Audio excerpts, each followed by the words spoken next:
Welcome to The Explainer. We are absolutely living in an incredible era of prestige TV right now. But have you ever stopped to wonder why these specific, often incredibly dark stories grab hold of us and just refuse to let go? Today, we are unpacking the sociological and psychological reasons behind our binge-watching obsessions. Seriously, why do we spend countless hours watching deeply, deeply flawed people, like Walter White in Breaking Bad or the intensely ruthless Roy family in Succession, navigate their totally chaotic lives? I mean, these aren't exactly role models, right? We're literally inviting characters into our living rooms who are deeply selfish, morally gray, and sometimes just outright villains. Yet, these shows aren't just mindless binge fodder. They are massive, massive cultural events. And it really boils down to this one idea. We are fundamentally seeking a sense of meaning, resolution, and catharsis that real life rarely provides. The screen gives us a contained universe. Even when the story is incredibly dark, it gives us an ending. It's basically a synthesized way for us to process complex emotions that real life usually leaves unresolved and, frankly, pretty messy. Part 1. The ultimate cultural mirror. If we trace the evolution of the TV family, it's actually a pretty wild ride. Back in the post-war 1950s, television was explicitly designed as a family medium. Shows like Leave It to Beaver gave us this idyllic domestic bliss, the ultimate white, middle-class suburban fantasy where the absolute biggest crisis was, someone tracking mud into the kitchen.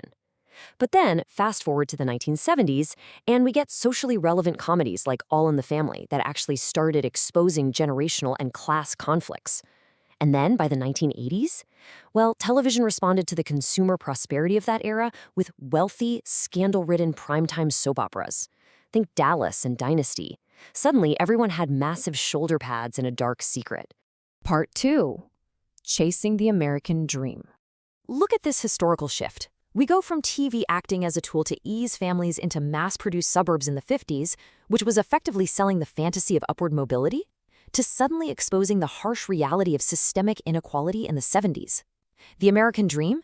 That whole idea that hard work inevitably leads to prosperity in a house with a white picket fence? It started to crack under the weight of reality. And television was right there, documenting every single fracture. But here's the catch. Even as upward mobility becomes increasingly difficult for the working class in the real world, Hollywood essentially keeps the American dream on life support on our screens. As media theorists point out, capitalist media really prefers this hegemonic view that focuses heavily on wealth. So even when the material reality of the dream fades away, the image of the dream is kept alive and well in our cinematic fare. It maintains social consensus and fuels our aspirations. We might not actually have the mansion, but hey, we still love watching who gets to live in it. Part 3. The rise of realism and dysfunction. So eventually, we traded the polite, lesson-learning households of mid-century television for the brutal, chaotic reality of modern families. We swapped those polite disagreements over dinner for brutal corporate betrayals and intense psychological warfare. Audiences basically stopped wanting pristine role models and started craving authenticity, even if that authenticity was incredibly dark. And these top-tier dramas, they effectively function as a kind of sociological autopsy. Shows like Succession give us a literal Shakespearean tragedy dissecting the cruelty of privilege. Mad Men acts as a deeply philosophical look at the existential crisis of success through Don Draper. Then you have The Wire, which is so brutally authentic it's actually praised by real-life law enforcement for exposing institutional failure. The Sopranos takes the classic pulp gangster story and turns into a powerful indictment of the American dream itself. And The Americans reinvents the whole espionage thriller to explore a family under just unbearable pressure. They aren't just entertaining us, they're dissecting our society piece by piece. Which brings us to a pretty harsh truth. Social class in America isn't just about income. It's about cultural capital, everyday socialization, and structural limits. Shows like The Wire really lean into the uncomfortable reality that hard work doesn't always guarantee success when the system itself is rigged. Our modern prestige dramas definitely do not shy away from this. They shine a huge spotlight on how origins often constrain people. Part 4. Processing our collective pain.